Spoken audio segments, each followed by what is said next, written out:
Macro, micro, macro. I like this very much. So basically what we mean by this is, if I'm looking at an athlete, maybe when Chris came up here and he was doing that snatch, I'm going to take in kind of the whole movement at once, snapshot of the movement. Then either in his next rep, I'm going to dive in to kind of those triage and priority concepts and see if I found something I didn't like. If I did, I'm going to correct it, or if I overall liked it. Then what I'm going to do is back out again to the whole movement. This is very important, that kind of going back out to the macro sense, because what I'll see a decent amount of coaches or trainers do is they'll take in the movement and they'll have a good eye. They'll see something that was wrong and they didn't like it. And they'll get in there and they'll focus all their attention on whatever that error happened to be, and they'll fix it and they'll make that error better. And they get so sucked into the one point, they're like, great, you know, you're back on your heels now, that's fantastic. And then they never take a step back and look at the whole movement again, and they walk away and they perhaps created an error. So maybe you have somebody like myself that's got very, very tight shoulders, and every time I shoulder press, I'm out here. And you see that happen. You're like, oh, your overhead position is not good. You know, and then you fix my overhead position, and all you're doing is looking up my overhead position in my feet, and you don't notice that you just left me in this horrible overarched position. You're like, that's good, great, keep that going on. So you never took a step back, took in the whole movement again to make sure that it is, you know, actually how you want it to be left, and you didn't create something actually worse. Does that make sense to everybody? So take it all in, dive into kind of the minutia, and then take another step back and reassess that movement. You want to make sure you're leaving it how that athlete should be moving. You've never done this? No. Good. Well, create the cue then. Because the only thing that makes a cue a good cue is what? If it works. So let's create one for you. I was thinking if he's dropping down really low, like don't let your knees touch my, you know, like Okay. the hole where you Sure. have to All right. drop to. Maybe don't hit my hands. Okay. Hit like right to my hands. All right. What do you think? Okay, you're absolutely right. That's perfect. So she gave him a good effective cue, but she can't see. Exactly. So maybe you need to stand off to the side. So gain my position. Good. Now, how do you feel about that? Good. So now what do you need to do? You've given him that. Now in the workout, are you going to be there? No. Absolutely not. Absolutely. Good. But now watch. Come stand over here where you can see it. There we go. Now you've set yourself up for success. You can see what's going to take place. All right? Yeah? Okay. Now, you've just fixed one thing. What do we need to double check now? Forward inclination. Good to go. All right. So by keeping the same depth of your dip, now let's make sure that your shoulders and stay on the. Hell yeah. Nice. All right. Here we go. All right. Cue them up. Oh, sorry. Go. There you go. That looks better. Okay. All right. So let's take Greg. Let's watch Greg here and let's see what he's got going on. So go ahead and show us a push jerk, Greg. Stand. What do you think? What's the most important thing I can get Greg to walk out of this experience with? Hip extension. Right. So first I'm looking for hip extension. Then I'm looking to see if the chest stays tall. And then I can start to address what? Kind of catch position, bar position, overhead position. Right. Those things are going to be all kind of secondary to those first two. So go ahead and give us another push jerk, and let's make sure all my eyes are on hips right now, making sure that hip extension happens. Go ahead, Greg.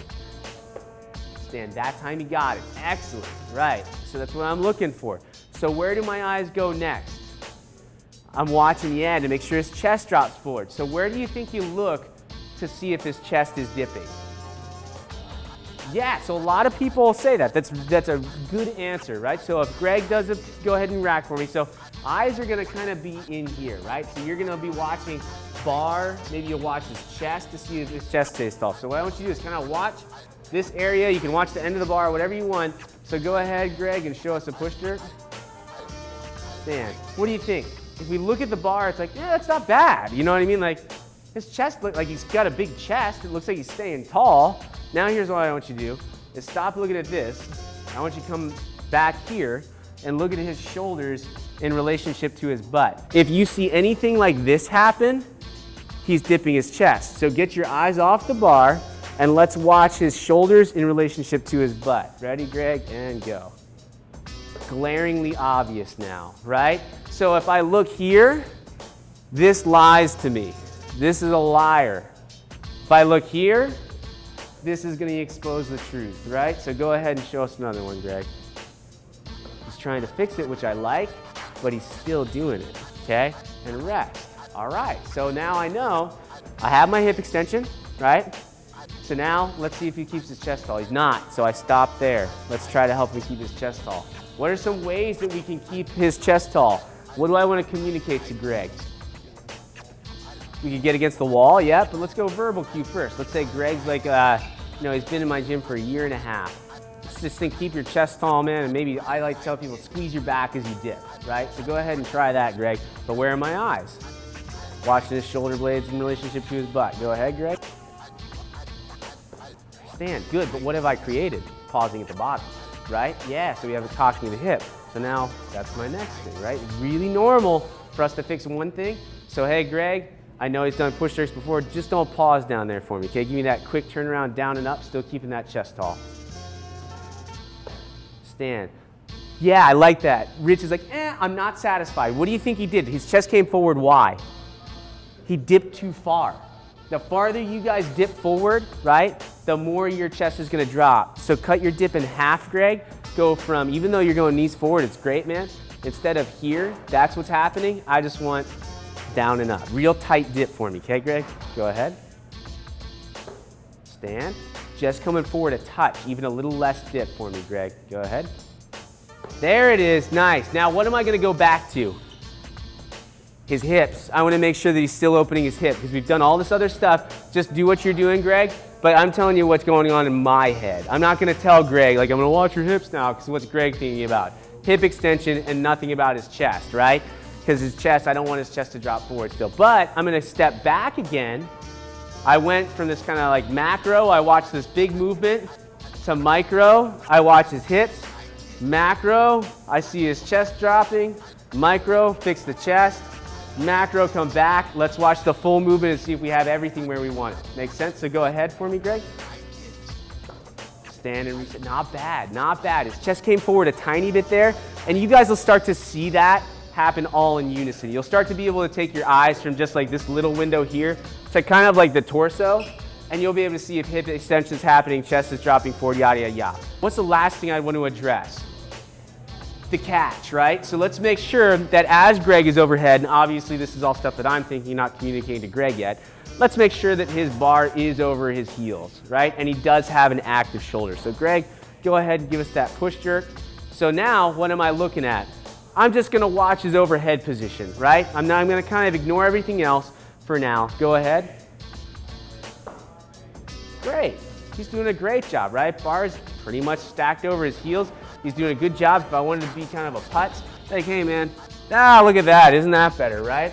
So don't be afraid to get more out of your athlete, right? Come back down, and that's where I want you to finish, okay, Greg? So go ahead and show me that push jerk. That was his best one yet. That was his best one. And you saw how he caught it soft, and then he fixed it as he got there. Awesome, right? What do I want to see over time?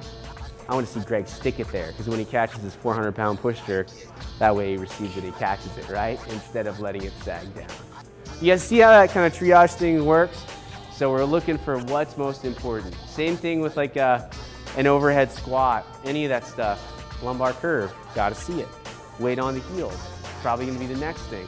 Overhead squat, bar positioning, super important, right? So all those points performance from the squat layer in, but if the bar is out in front, that can be a cause of all those other things. So we need to address that. Is that helpful, guys?